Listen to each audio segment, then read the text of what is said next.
So साथीहरु नमस्ते, welcome to back my YouTube channel A to Z technology. So सर्टकटमा हामीले यस भिडियोमा सिक्ने छौं ईडीबी लौटी 2026 को रिजल्ट चाहिँ कसरी चेक गर्ने यो तरिकाहरु मैले एकदम सर्टमा सिकाउने छु है। सर्वप्रथम त तपाईले मोबाइल होस् या ल्यापटप होस् त्यसको गुगलमा जानुहोस् र यहाँनिर ईडीबी सर्च गर्नुहोस्, ईडीबी रिजल्ट आइहाल्छ हैन, 2026 आइहाल्छ। त्यसपछि फर्स्ट वेबसाइटमा जानुहोस्, इलेक्ट्रोनिक डिभिजिक भिसा भन्छ यो, यसमा क्लिक गर्नुहोस् हैन। ज्यादा कुरा नगरिकन हामी सिधै जाम है। त्यसपछि चेक स्ट्याटसमा क्लिक गर्नु होला यहाँनिर है। चेक स्ट्याटसमा क्लिक गरिसकेपछि अब यहाँनिर तपाईले कन्टिन्यूमा क्लिक गर्नुपर्ने हुन्छ। सपना बोहराको लग्दै छु मैले। अब सपना बोहराको मैले यहाँनिरबाट कन्फर्मेसन नम्बरलाई कपी गर्छु। कन्फर्मेसन नम्बर पेस्ट गरे सपना बोहराको है। यहाँनिर कन्फर्मेसन नम्बर पेस्ट गरे, यहाँनिर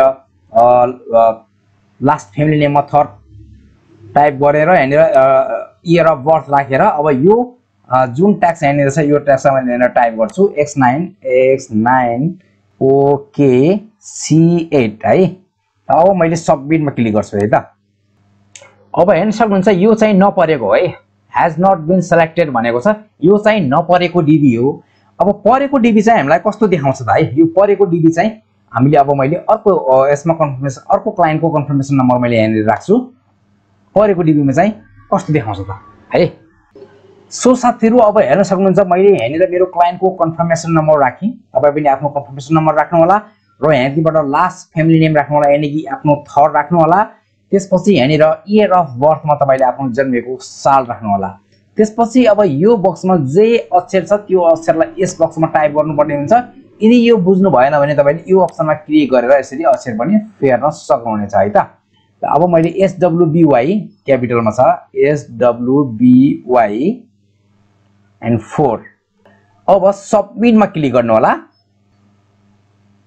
हेर्न सक्नुहुन्छ यो डीबी पर्यो है। यो डीबी पर्यो, एकजना मेरो क्लाइन्टको डीबी पर्यो, दीपक यादव भाइको डीबी चाहिँ पर्यो है त। यसरी डीबी पर्यो भने यस्तो देखाउँछ है।